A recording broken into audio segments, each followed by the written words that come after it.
नमस्कार। अब चर्चा करेंगे ब्रूनर के सिद्धांत की। ब्रूनर के सिद्धांत की कुछ सिमिलरिटीज आपके पियाजे से मिलती है, क्योंकि अपने सिद्धांत का प्रतिपादन करने से पूर्व इन्होंने पियाजे के सिद्धांत का बहुत ही गहनता से अध्ययन किया था।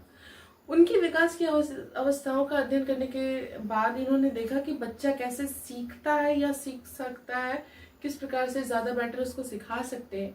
तो इन्होंने 3 अवस्थाओं में इसको बांटा। पहला है आपका क्रियात्मक अवस्था, इसको सक्रिय अवस्था भी कहते हैं या इनएक्टिव स्टेज। दूसरा है दृश्य प्रतिमा या प्रतिष्ठित अवस्था, इसको आप आइकॉनिक स्टेज कहते हैं। तीसरा आपका है प्रतीकात्मक अवस्था, इसको सिम्बॉलिक आपका स्टेज कहा जाता है। पहली अवस्था में बच्चे को, जैसे आपको एक या दो गिनती दिखानी है तो आप उसको मूर्त चीजें दिखाइए, जैसे कंचे दिखाइए दो या माचिस की डिब्बी दिखाइए। दूसरा दृश्य प्रतिमा में आप उसको उस चीज का चित्र बनाए, जैसे कि किताबों में रहता है छोटे बच्चों के लिए, आप उसका चित्र बना के दिखाएंगे। तीसरे स्टेज में आप उसको डायरेक्टली क्या दिखाएंगे कि 1 2 मतलब जितने भी संख्या है उसको डायरेक्ट आप सिंबल में करके दिखाएंगे।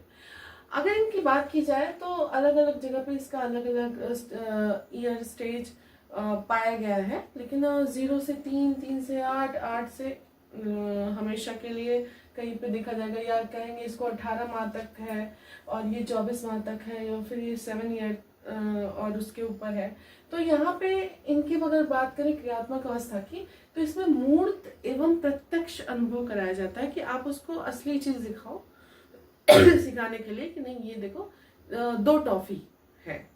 फिर दूसरे में आप क्या करते हो, आप उसको प्रत्यक्षीकरण करते हो, और प्रत्यक्षीकरण का जो ये सिस्टम है इसमें आप उसको 2 टॉफी का चित्र बना के दिखाते हो, उसको दृश्य दिखाते हो या ग्राफ दिखाते हो, चित्र दिखाते हो। तो ये अगर होता है तो आपका दूसरा स्टेज है।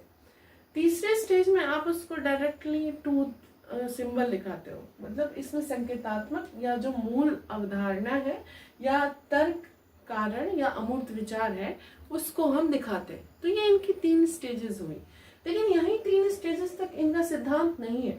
इनका सिद्धांत एक पूरी प्रक्रिया है सीखने की। तो जब बच्चा संज्ञानात्मक विकास मॉडल के अनुरूप सीख लेता है तो उसके बाद उसकी स्कैफोल्डिंग की जाती है, क्योंकि ये इन्होंने बाद में पियाजे के बाद इन्होंने सिद्धांत दिया था और उसमें भी इन्होंने भी स्कैफोल्डिंग की बात कही।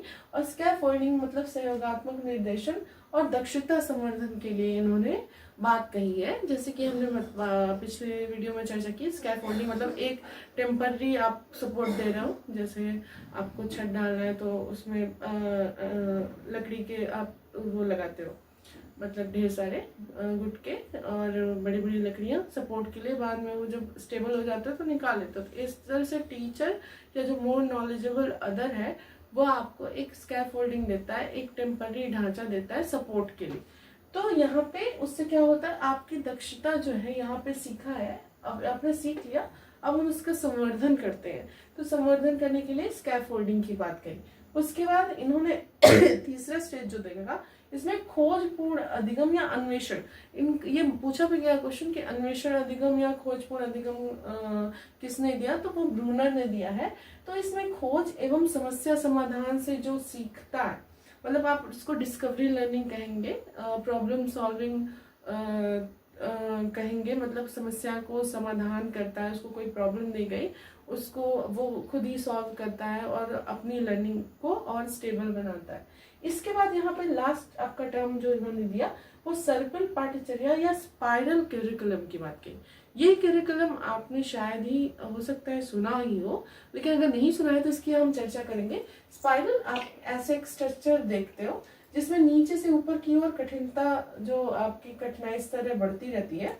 ये जहाँ पे आपका घुमावदार है ये परिवर्त्य नवीन ज्ञान है, हम उसको क्या करते हैं रिविजिट करते रहते हैं। नीचे से आएंगे, उसको नवीन ज्ञान दिया, उसका दोहराव किया और उस चीज को क्या की, उसकी मास्टरी कराई। तो ये आपका पूरा क्या है, आपका ये स्पाइरल आपका सिस्टम है करिकुलम का, जिसमें आप नवीन ज्ञान से चलते हुए क्या करते हैं, फिर उसका दोहराव करते करते जब तक उसमें मास्टरी नहीं हो जाती तब तक आप उसको करते रहते हैं। तो उसमें आप अपने हिसाब से मॉडिफिकेशन करेंगे, आप डिस्कवरी लर्निंग करवाएंगे, स्कैफोल्डिंग देंगे, तो ये आपका पूरा सिस्टम चलता रहता है। अब इनके जो मुख्य बिंदु है, तो इन्होंने बताया कि विकास जो है एक जब जो बच्चा सीखता है या जो उसका विकास है वो एक सतत आपकी प्रक्रिया है, न कि चरणबद्ध है, मतलब वो लगातार चलती रहती। दूसरी बात, इन्होंने परिपक्वता की बात कही।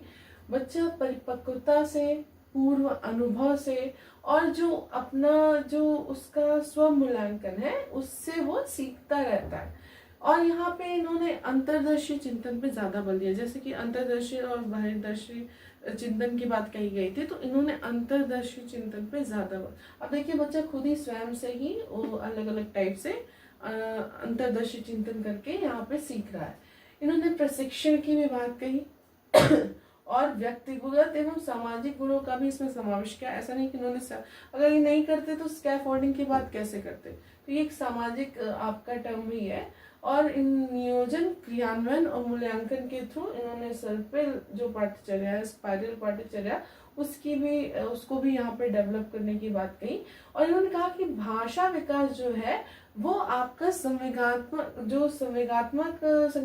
विकास है, उसका एक महत्वपूर्ण कारक है, न कि परिणाम है। जैसा कि पियाजे ने कहा था कि उसका परिणाम है, यहाँ पे एक वो महत्वपूर्ण कारक होता है। और ज्ञान की बात कही इन्होंने कि ज्ञान को स्वयं से खोज कर ही सीखना चाहिए, जो यहाँ पे अन्वेषण या खोजपूर्ण अधिगम की बात कही। इन्होंने बोला कि जो भी सीखता है बच्चा, उसमें व्यक्तिगत एवं सामाजिक संबद्धता भी रहती है, और साथ ही पुनर्बलन और दंड पुरस्कार की भी इन्होंने बात की। तो इनका एक सिद्धांत बहुत ही अच्छा सिद्धांत माना जा सकता है। और क्योंकि इन्होंने जैसे कि होता है ना कि मॉडिफिकेशन किया, किसी के सिद्धांत को अध्ययन किया, उसके बाद उसमें और मॉडिफाई करके कुछ नए टर्म जोड़े, कुछ इनकी सिमिलरिटीज है पियाजे से, कुछ उनमें विभिन्नता भी है। तो कुल मिला जुला के एक अच्छा अधिगम का सिद्धांत का मॉडल ब्रूनर ने दिया।